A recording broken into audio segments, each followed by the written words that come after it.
Good morning, YouTube. Freddie Cardona here. Welcome back to another episode of Driving and the News. I'm sorry I wasn't able to do a news video yesterday.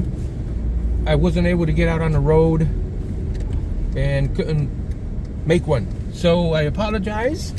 But today is December 9th, 2022. And we are here for another episode. I want to thank, before I start the news real quick, I wanted to thank you guys for listening, for watching, for subscribing. The channel is growing thanks to you guys. I appreciate it. Thank you for supporting the channel by sharing these videos with northern New Jersey residents so they can hear the Metropolitan New York news, or at least the snippets of those news. That helps support the channel. It's free for you. I enjoy doing it, and just wanted to let everyone know, if you're not subscribed, please consider doing so. When I do driving in the news videos, I try to go to different neighborhoods on my way to work if it's possible, so you never know if I'm going to be in a neighborhood near you. So subscribe, and one day I might be in your neighborhood driving and listening to 1010 Wins. All right, guys, let's get right into it for the news for December 9th, 2022. Look at New Jersey, see how we're doing here. The Newark Bay extension of the Jersey Turnpike is very, very heavy in both directions across the span. We're also dealing with all this 21 traffic that we've got, basically southbound through Kearney down to the south ironbound section of Newark. I know you didn't need me to tell you that, but telling you anyway, over on the side of 280, the westbound side, we are jammed from Harrison out into Roseville, and then we've got eastbound delays into the area too, but for some reason the westbound delay is a little bit worse. So Route 7 over the Pulaski Bridge, that is also tied up a little bit. And as we check what you need to know about the bridges and tunnels, we're still talking 20 inbound Holland, Lincoln, GW Bridge. Now, that northbound Harlem River Drive accident approaching the GW is still there. We've got one lane block. There's a delay there. It doesn't go back too far. And northbound 11th Avenue here in the city at 39th Street still has 2 lanes blocked with a water main break that began yesterday morning. Bronxbound 4 and 5s are still delayed. It's gridlock alert day today, and alternate side is in effect. It was sponsored by Tri-State Runs on Dunkin'. Dunkin' Rewards. Dunkin' has a new rewards program. Save them, stack them, use them how you want. Join today on the Dunkin' app. New York runs on Dunkin'. Terms apply. I'm Karen Stewart. Our next report is 8:01. I'm 1010 Wins, 92.3 FM. Now, the AccuWeather 4-day forecast, sponsored by NYNJGenerators.com. Meteorologist Dean DeVore. It's a colder start this morning. Your real feel average is in the upper 20s. That chilliness is going to be felt compared to the last few days. We'll stay in the mid-40s today, but with sunshine, it's not all that bad. Temperatures tonight will get even colder than we started with this morning. About 31 below freezing most of the city, and the suburbs will drop into the 20s. That chilly air is a backdrop for the weekend. It'll stay dry tomorrow, sun and some clouds, low 40s, and then it clouds up. It's windy and cold on Sunday. Real feels are going to be in the 20s. Rain moving in the afternoon, mixed with snow, at least near the city. May start as all snow, especially for the inland suburbs. Look, that situation in the city, it would start maybe as a little bit of snow, but then mixes out to just rain as we stay in the mid-30s Sunday night.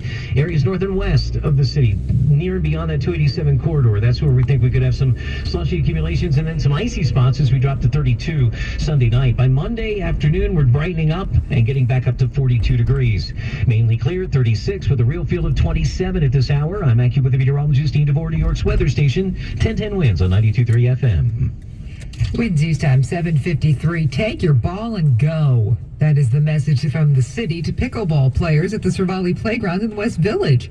Parks Department's intervened in a simmering dispute over the courts there. They were set aside for the hot game, but then so many adults wanted to play, they brought their own nets and set up in the kids' blacktop areas. Frustrated parents complained. Ultimately, the city kicked the pickleballers out of the playground entirely. Gotham says they are now being directed to 3 other nearby parks where the sport is permitted. Pickleball is the fastest growing sport in the U.S. for the 2nd straight year. Big Blue and Gang Green looking at big games this weekend. Tate Edwin's Mark Renee with that. And Kathleen, for what might be the final time this season, they'll play opposite each other Sunday at 1 o'clock with both teams battling their division leaders. Brian Dable's Giants home for Philly after going just 1-3-1 their last 5 games. Have we got the results we wanted? Absolutely not. Have we prepared and worked and done the right things to give ourselves a chance? We have. Adding that they just haven't finished and done enough to win. Meantime, Robert Sala's Jets will visit the Bills looking for a season sweep. Buffalo is super talented. They got Superman at quarterback. They got hell of a defense. They do as good a job as anybody with situational football and all that stuff, and they're clearly a Super Bowl contender. Well, the Jets and Giants would both be wild cards if the playoffs started today. Mark Renee, 1010 Wins Sports on 92.3 FM. Wins News Time 7:55. Word that fans of a growing New York coffee chain can wear the logo. Next in Bloomberg Money Watch. You know the power will go out sometime this winter. Your lights, heat, refrigerator, all gone. You can't even charge your cell phone. There's one fail-safe way to prevent that. A Generac automatic standby generator installed by the experts at nynjgenerators.com. After sensing a power outage, a Generac automatically restores your home's power. Go to nynjgenerators.com now to get a quote for a Generac home generator. That's nynjgenerators.com. The following is paid for by the Airline Pilots Association. During one of the most trying times in our industry, JetBlue pilots have been essential to JetBlue's continued success. I'm Captain Chris Kinney, chairman of the JetBlue division of the Airline Pilots Association. Now JetBlue is attempting to merge with another airline. JetBlue pilots question if management can handle this merger when they can't even deliver the contract the JetBlue pilots have earned. Learn more at nodelaycontractnow.com. Wins News Time 7:56. So Bloomberg Money Watch. What's about the coffee merch, Steve Potisk? Yeah, I'll tell you, Kathleen, it's kind of a big deal because it's only been around about 2 years, but New York coffee chain Blank Street is finding itself on T-shirts and tote bags. Now, streetwear clothing brand Only NY has teamed up with Blank Street to release an apparel collection that takes inspiration from New York City. And Women's Wear Daily says they also have worked together with a Nicaraguan co-op of coffee growers to create a special coffee blend. Only NY has previously teamed with Brooklyn Brewery and the MTA as well as New York Magazine, among others. Now, to celebrate the collaboration, Blank Street Coffee is hosting a pop-up at Only NY's Greenpoint store starting today through next Friday, where shoppers can try out the Only NY coffee blend. Now, on Wall Street, after a win yesterday, ending a 5-day S&P losing streak, S&P futures are positive 23 points. NASDAQ ahead 87, Dow gaining 138. Bloomberg Money Watch at 26 and 56 past every hour. I'm Steve Potisk for 1010 Wins on 92.3 FM. Wins News Time 7:57. Did you live, work, or go to school in Lower Manhattan below Canal Street, either on 9/11 or in the 8 months after? Susan Richard here with this message. If you did, you really need to contact Barish and McGarry at 911awards.com. This is because you may be eligible not only for free lifetime health care, but also an award from the 9/11 Victim Compensation Fund. You see, our government created those programs for everyone who was breathing in all that toxic dust. But many people aren't enrolling because they mistakenly think this is only for first responders. Well, let's be clear right now. That fund is also for a lot of other people. 300,000 downtown office workers, 25,000 downtown residents, and 50,000 students and teachers. And that's even if you're currently healthy. So let Barish and McGarry help you enroll. Go to 911awards.com. That's 911awards with an S.com. Barish and McGarry, lawyers for the 9/11 community.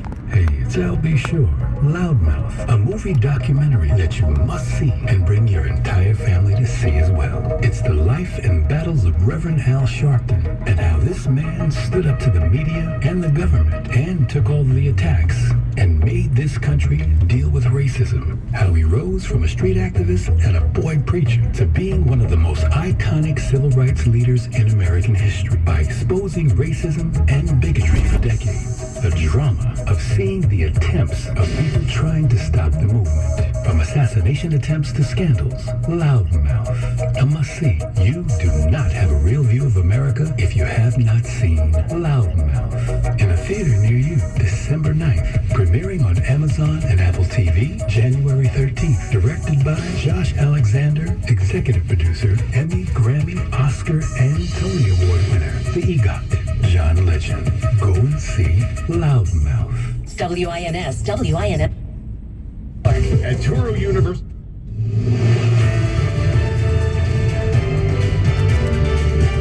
WINS, WINS-FM, and HD1 New York. More people get their news from 1010 Winds than from any other radio station in the nation. It is 36 degrees right now, going up to 46 in Midtown. The AccuWeather real feel is 28 degrees clear, but we are going up to 46, but you're not going to feel it. Zachary Newman is our service aide. Phil Pilato is our writer. Justin Schrager is the editor now. And I'm Kathleen Marple-Cowell. All news, all the time. This is 1010 Winds at 92.3 FM, New York. Good morning, clear and 36 at 8 o'clock. I'm Glenn Schuck. Here's what's happening. Calling the MTA chairman, Jenna Lieber Scrooge, for continuing to push for congestion pricing. We're hearing again from Jersey Congressman Josh Gottheimer with the new federal legislation to combat the tolling plan. We have strong pushback in response from the MTA. The groundbreaking in the Bronx. A few hours from now, the governor and others taking part in Metro North access to Penn Station. Brittany Griner back on American soil, arriving in San Antonio about 5:30 this morning, our time. She's being checked out now at a military base there. Two men were fighting at a Bronx Target store near Yankee Stadium. Ended up hurt at the bottom of an elevator shaft. We'll tell you what happened there. And Mayor Adams taking on his own administration and apparently winning. The summons he had received for rat infestation at a property he rents out in Bed-Stuy, well, that summons has been dismissed. Brandon Nimmo's pretty happy, I would think. 8 years, $162 million from the Mets. All the local pro teams had the night off, and Thursday night football, the Rams beat the Raiders. Sunny and chilly today. AccuWeather says we're going to get up to 46. When's news time? 8:01, traffic and transit. Let's see how things are going. Karen Stewart.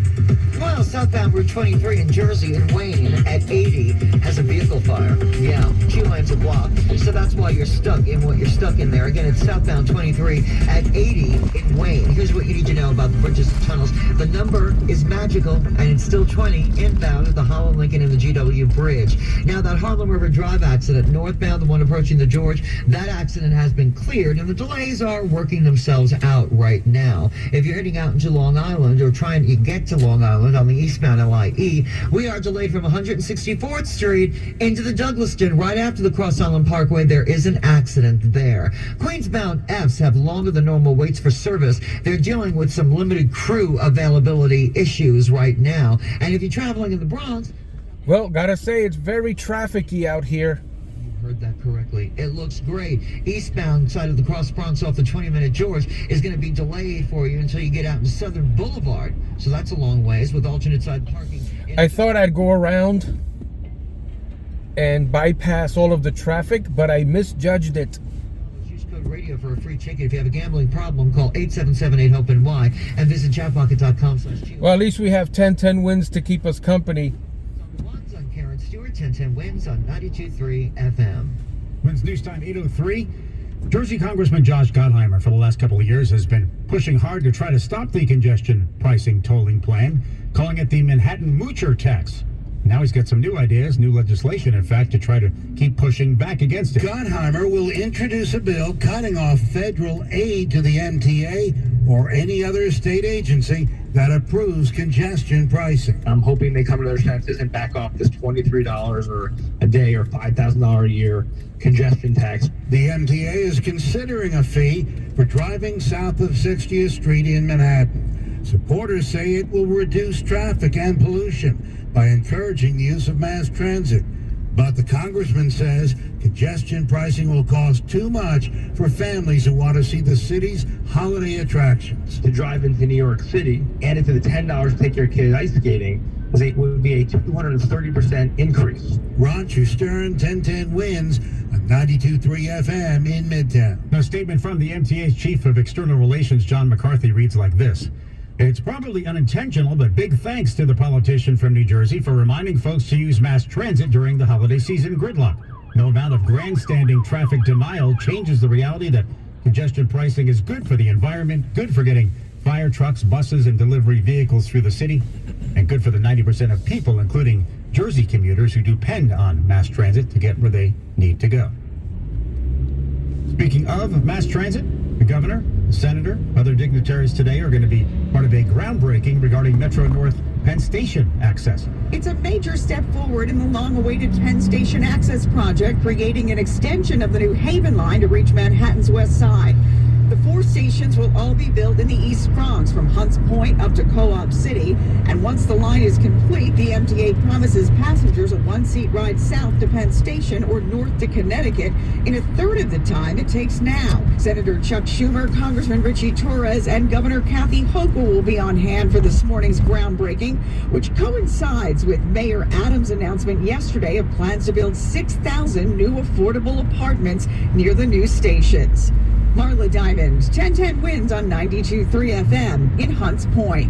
And we're also learning that subway toll booth agents are soon going to be stepping out from the booth and out to talk to you. Here's New York City Transit President Richard Davey explains the kind of training that these booth operators are going to get pretty soon. We have a 4-day training, which includes, for example, de-escalation training, but a lot of it has to do with customer service, working with our customers who are disabled, for example, understanding what tools are available in the system. I don't think we've done a very good job personally of communicating with our employees.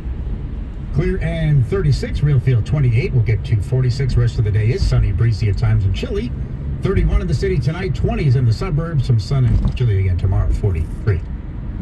Wednesday news time, 8:06. Another slashing, unfortunately, on the subway to tell you about, this time on the 6 train.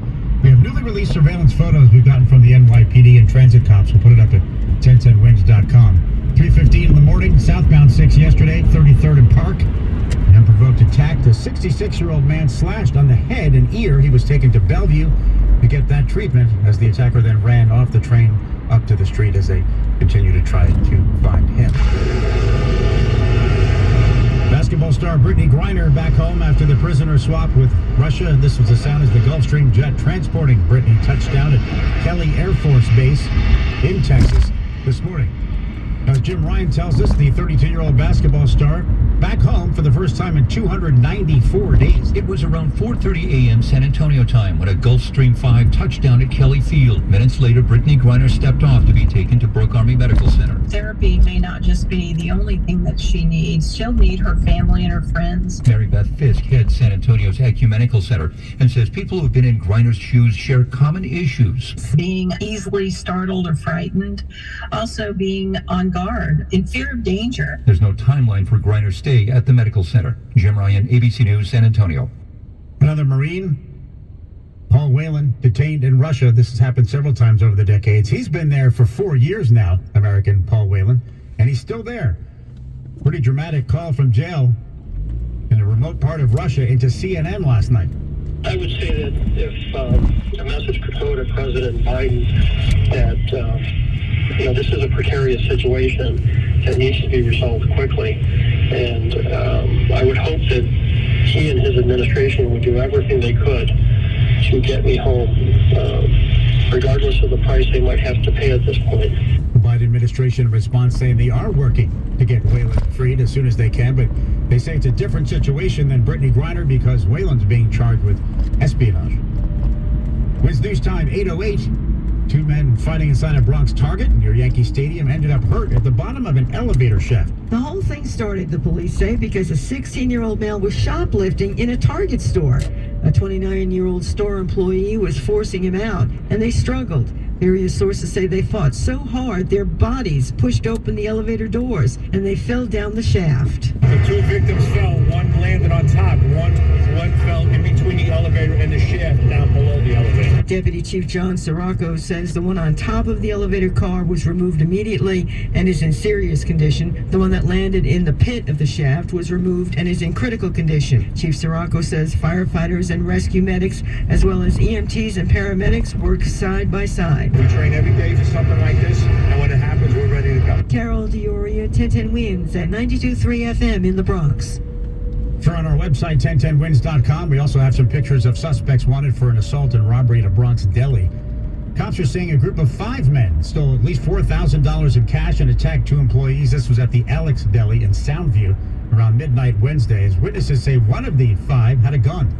They then fled in a minivan after the attack and robbery. As for the 26 and 21-year-old employees, they did have to go to St. Barnabas for treatment. Again, that investigation ongoing.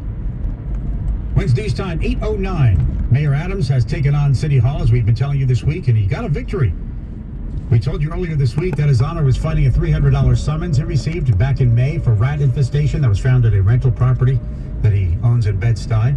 So the mayor appeared at this virtual hearing earlier this week on Tuesday, insisting he had spent $7,000 in the rat protection, doing everything he possibly could at that building on Lafayette Avenue. So now we've learned the case has been dismissed. Don't have to pay that fine.